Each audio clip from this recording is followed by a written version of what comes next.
Since the dawn of mankind, humans have always been looking for ways to keep themselves busy.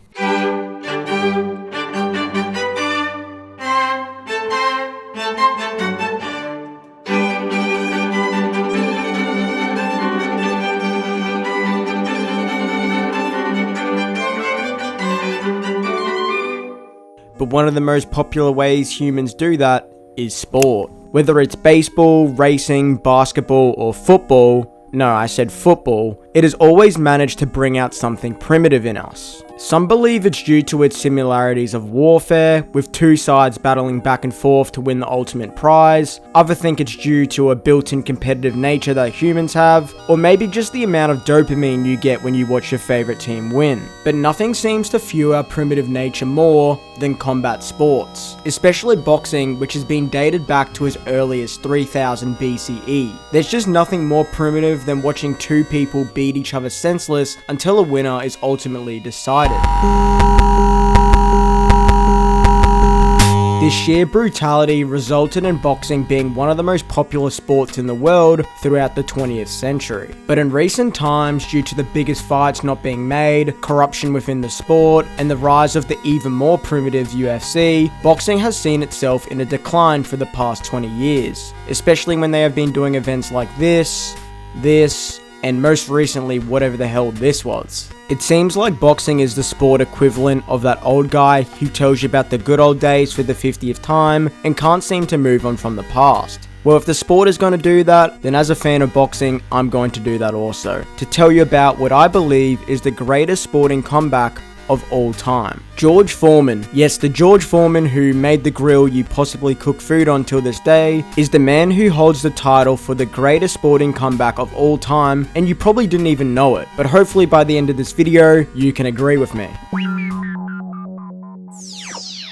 In 1949, George Foreman was born in Texas, with him growing up in the rough area known as Fifth Ward. He quickly fell into the street life and dropped out of school at age 15, resulting in him becoming a mugger and a street brawler.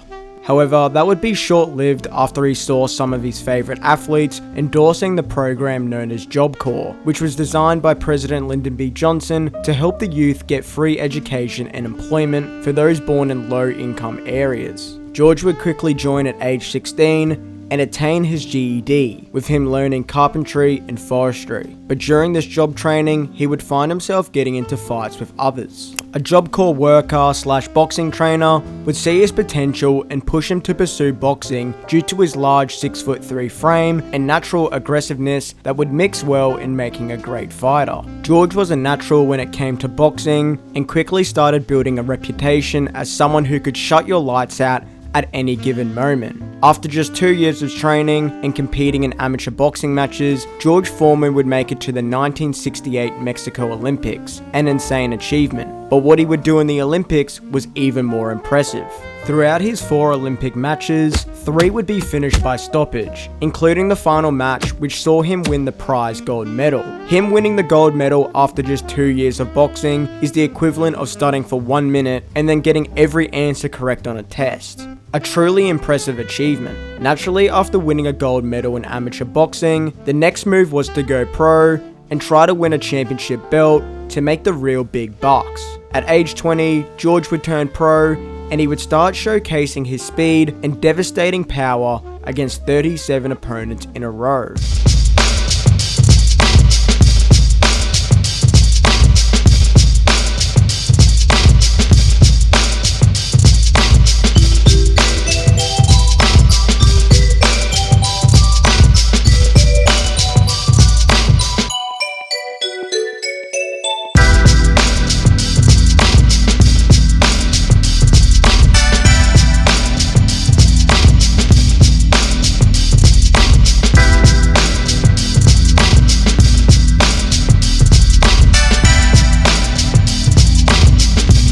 during this time, George was known as a terrifying puncher, but also just a scary person in general. He wasn't a big talker like other fighters in his era, especially the likes of Muhammad Ali, and he never seemed to smile that much. This earned him the reputation of not being the most well-liked amongst the media, but it didn't deny his boxing skills. This 37-fight win streak would result in him earning a title shot against Joe Frazier, who was 29-0 with 25 knockouts, and just became the first man to defeat Muhammad Ali in New York a few fights previously. All of this resulted in George Foreman being a 4-1 underdog, a huge mistake by the bookmakers.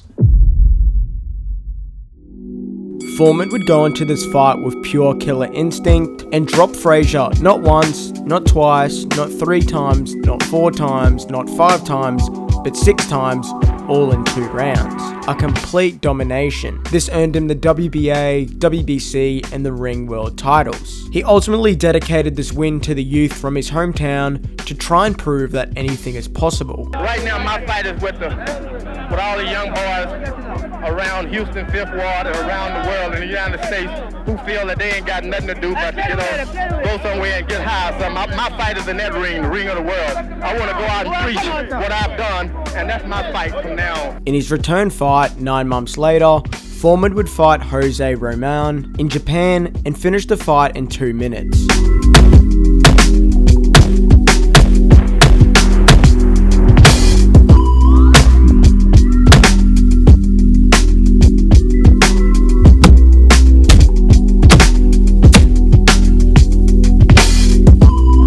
One of the fastest heavyweight championship knockouts ever. His very next fight would be against Ken Norton, who had just become the second man to beat Muhammad Ali after breaking his jaw, but he had also just lost to him in a subsequent rematch in a very, very close fight. This garnered him the reputation of someone who was extremely tough, but this wasn't enough against the devastating power of George Foreman. The left-hand side of the face of Norton. Norton is a bit stunned as Foreman is teeing off, and it looks like Norton has really been staggered as he went up against the rope. Foreman comes banging on in the second round.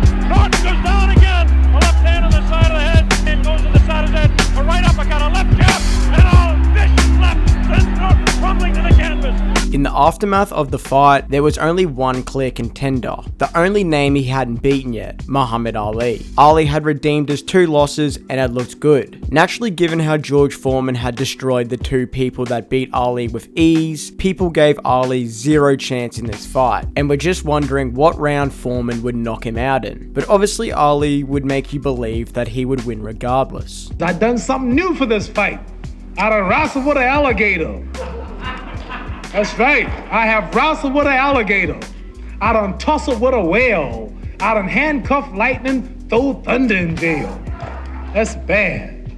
Only last week, I murdered a rock, injured a stone, hospitalized a brick. I'm so mean, I make medicine sick.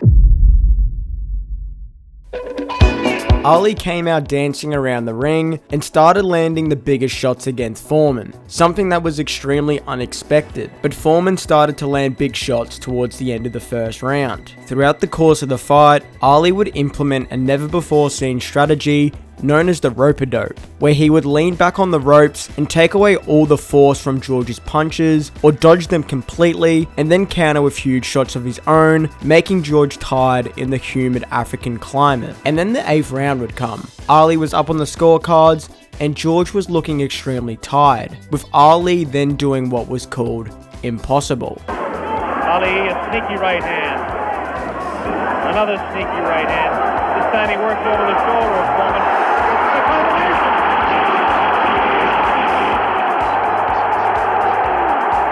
3, 4, 5, 6. Foreman gets up to the knee. 8. That's it. The fight is stopped. Muhammad Ali, a dramatic 8th round knockout. Ali had proved himself on the biggest stage yet. 1 billion people watched this fight live, which was around 25% of the world's population. And as it was great for Ali, it was naturally horrible for Foreman, as 25% of the world just watched you get destroyed by someone you were supposed to destroy with ease. This ultimately wrecked his confidence and aura of invincibility he had gained over the years, with the ghost of Muhammad Ali haunting him for a very, very long time to come. In a strange way to get attention and respect back for himself, George would organize an event known as the Foreman vs. 5, where he would fight 5 fighters in one night. The 5 fighters were Alonzo Johnson, a fighter who had fought a young Ali, but hadn't fought for 3 years. The next was Jerry Judge, who was known for having good power but a weak chin. The third opponent was Terry Daniels, a solid journeyman type fighter. Next up was Charlie Polite, who Foreman had already KO'd in the 4th round a few years previously. And the last was Boone Kirkman, who was actually a solid fighter and defeated a former champion before. Hilariously, Muhammad Ali was a commentator for this event and was continuously talking trash to Foreman and trying to get into his head. The first fight would commence with George dancing around the ring, something that was unusual for him, but eventually he would get the TKO. Get on the ropes, come up! He'll get tired! He'll get tired! Come up! Come up! Come up! There he went down with the left! Come up! On the ropes! Hold on! Come up! There he goes, down again, 3rd time. Then shortly after, the next fight would begin, with Foreman getting a knockdown in the first. Then after the first round was complete, the crowd started booing Foreman and chanting Ali's name. Looking at the fans who are booing him. This has to be a downright ugly scene for George Foreman. Come on, Muhammad, sit back and leave him alone. Towards the end of the second round, Foreman would drop Jerry Judge once again, with the fight being stopped by the referee. But suddenly, they just started fighting again, with this resulting in more boos from the crowd. Foreman is not himself. He's going after the kid again, needlessly, for no reason. He had beaten him. This is an absurd scene. Foreman is beside himself. And Ali's presence here has to have something to do with it. You see, you hear the fan reaction. Sit down, Muhammad. Then the third opponent was ready to go, with this being the most brutal one yet. Foreman started landing big shots, with the fight eventually being stopped. But once again, the two started swinging at each other after the match, with many starting to call it a clown show.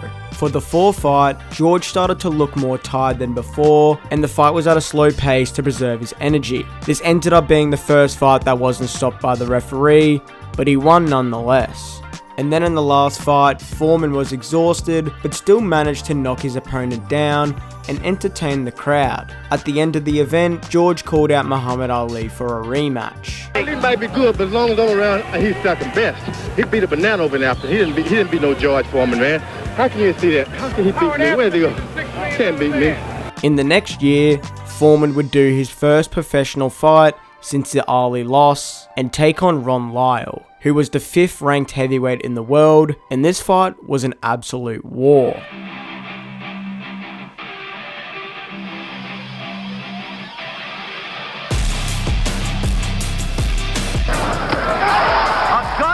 By Lyle. A good right by Lyle, and he's got Foreman in trouble. He's got him in trouble. George staggering off the ropes, and Lyle all over him. Rises and yelling to Foreman, keep those hands up. Now Lyle is hurt. Now Lyle is hurt. Quickly, Foreman landed a left and a right and another left, and Lyle's in trouble. What do you have? Producer, retime the second round. In our truck, Lyle all over. Lyle has Foreman in trouble. Foreman is down. It started with a right, then a left. Oh, Foreman is in trouble. Lyle caught him with a good left. Now George, now George struck back. Now George fought back. Fight back. Only 10 seconds left in the round. Now Foreman was staggered. Foreman was staggered by a Lyle left. Foreman goes down. Foreman goes down. What an incredible fight. Utterly without boxing skill. just punching away. Each fighter in turn leaving himself open. Both men are really working here. Foreman's using his power and Lyle's waiting just a little too long. They're both fighting. Foreman. Lyle's got to come back with Now him down. Lyle down to the canvas. Foreman punching him again and again and again when it looked like George was done. This time it may be over. This time it may be over. Lyle's not going to make it, Howard. He's not going to make it. A knockout in the 5th round by George Foreman. Foreman was victorious in the fight of the year. He then rematched the man he first won the belt off, Joe Frazier, and just like the first fight, George got the finish once again, and he actually retired him this time. He also got KO wins over Scott Ledoux, John Denise, and Pedro Agosto, making his record 45-1. But his next fight against Jimmy Young would be life-changing. After a back-and-forth battle where both fighters were dropped, George would lose by unanimous decision, the second loss of his career. But in the aftermath of the fight, while sitting in the dressing room, an exhausted and heat-stroked affected George found something, and that was God.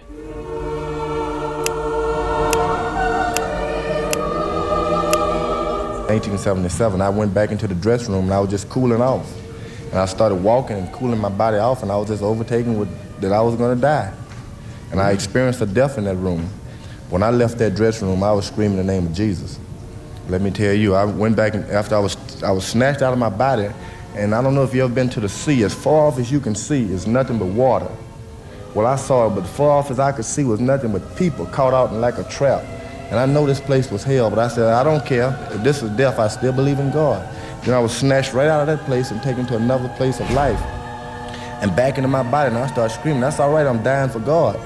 And so, as I was sitting there, I was snatched into all kind of religions and brought back into the dressing room. I didn't know what was going on.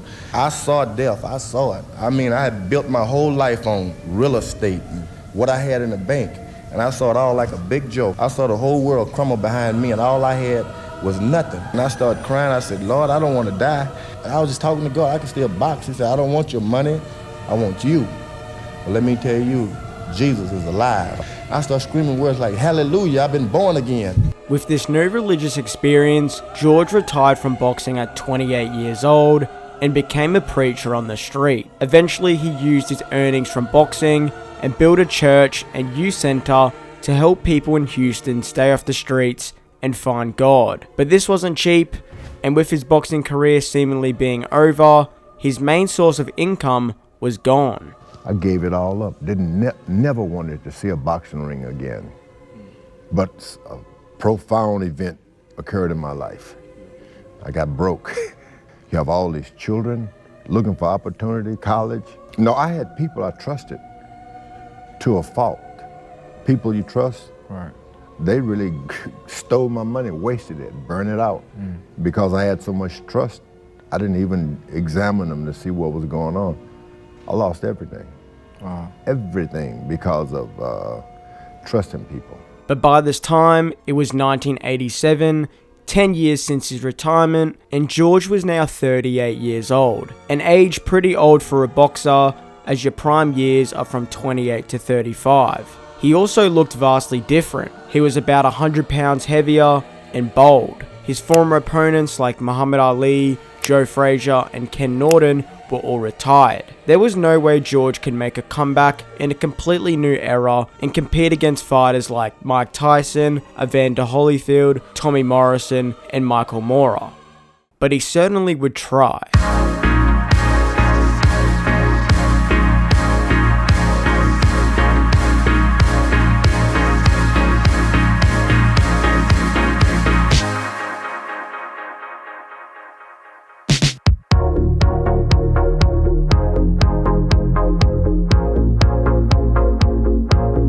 At first, this was looked at as a joke and just another fighter coming out of retirement for a quick payday just to retire again. But George would continue fighting, and although he was bigger and slower than before, one thing wouldn't go away, and that was his power.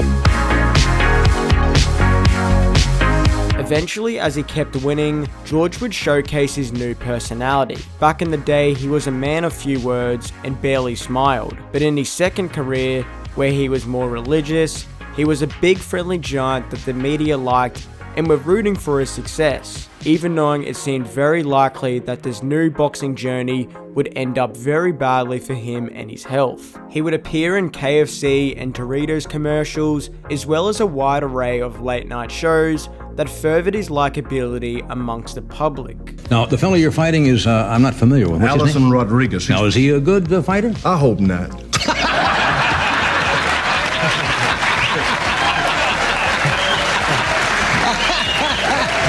Fast forwarding to 1990, George would get his chance at a pretty big name fighter called Jerry Cooney, who was notorious for his murderous knockout power. Well, so was George. And look at the left, come up and slice the left, and Jerry Cooney's in big trouble. He's ready to go, and there he goes.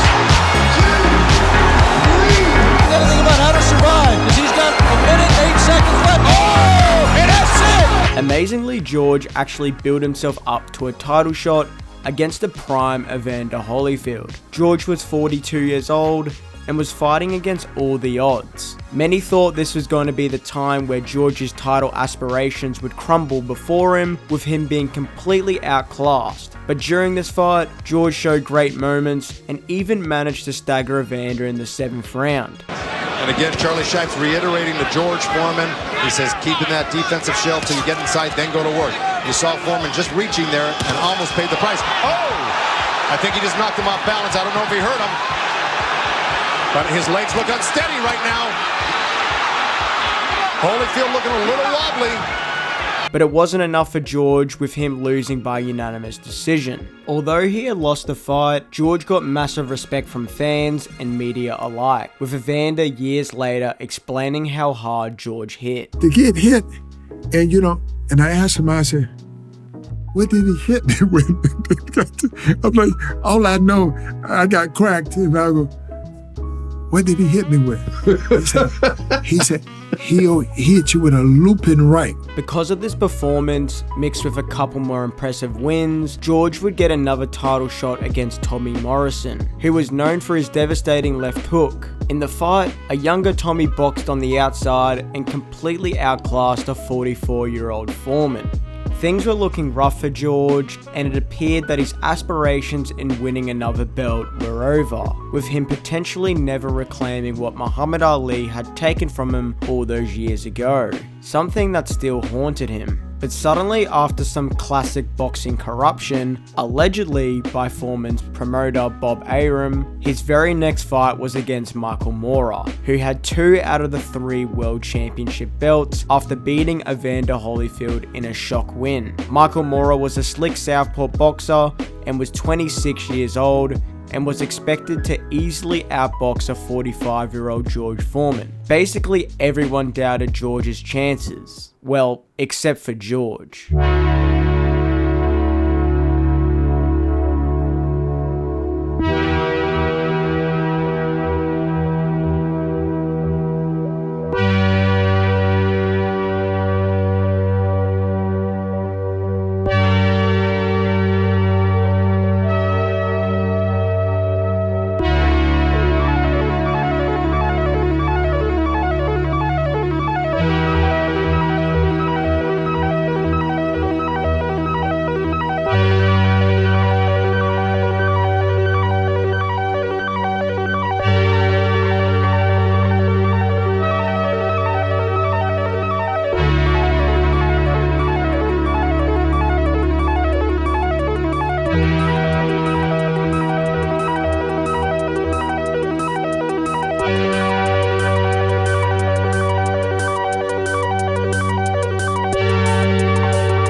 George Foreman, wearing the same trunks he wore against Muhammad Ali, had now reclaimed the heavyweight titles he had taken from him 20 years earlier, and was now the oldest heavyweight champion of all time. He had successfully exorcised the ghost of Muhammad Ali and fulfilled his destiny. With all this hype surrounding him, George would star in more commercials and have more late night show appearances, but he would ultimately use his attention to promote something of his own: the lean, mean, fat reducing grilling machine, or better known as the George Foreman grill. The 8-degree tilt on the grill allowed the fat to slide down into the collection tray. It also cooked on both sides at the same time, allowing a quicker cooking time. This product was perfect and ticked many boxes for consumers. But George's boxing run wasn't over yet. He would fight 4 more times, with his last fight being a controversial loss to Shannon Briggs. In his post-fight speech, George didn't complain and promoted his new grill. I want you to see something. Look, that's about 8 weeks I spent on that George Foreman lean, mean, fat-reducing grilling machine. I would grill right in the bedroom, steaks and salmon steaks, and I was able to lose a lot of weight, and I used it. The thing really works. It was clear he wasn't focused on boxing anymore and retired for the final time. Little did he know, this grill would go on to sell over 100 million units and make him up to $5 million a month. Eventually, he would sell the company for $138 million, way more than he could have ever made from boxing. This money went to his church and youth center, which was the original goal, and some money also went into his car collection. George's life story is simply crazy to believe. He had nothing, got something, then lost everything, then got it all back, plus some more, when no one believed in him. And even at the age of 75, he shows no signs of CTE, which is very common with fighters from his era. And for all of these reasons above, this is why I say this is the greatest sporting comeback of all time. And I know many of you might be thinking, well, what about Michael Jordan's comeback after baseball? Or Tiger Woods winning the Masters after everything he's been through? Well, it is extremely impressive. In those sports, you aren't getting punched in the face. Well, at least not very often. And while boxing appears to be in a downward spiral from time to time, it's stories like these that keeps me and many others a fan of the primitive sport.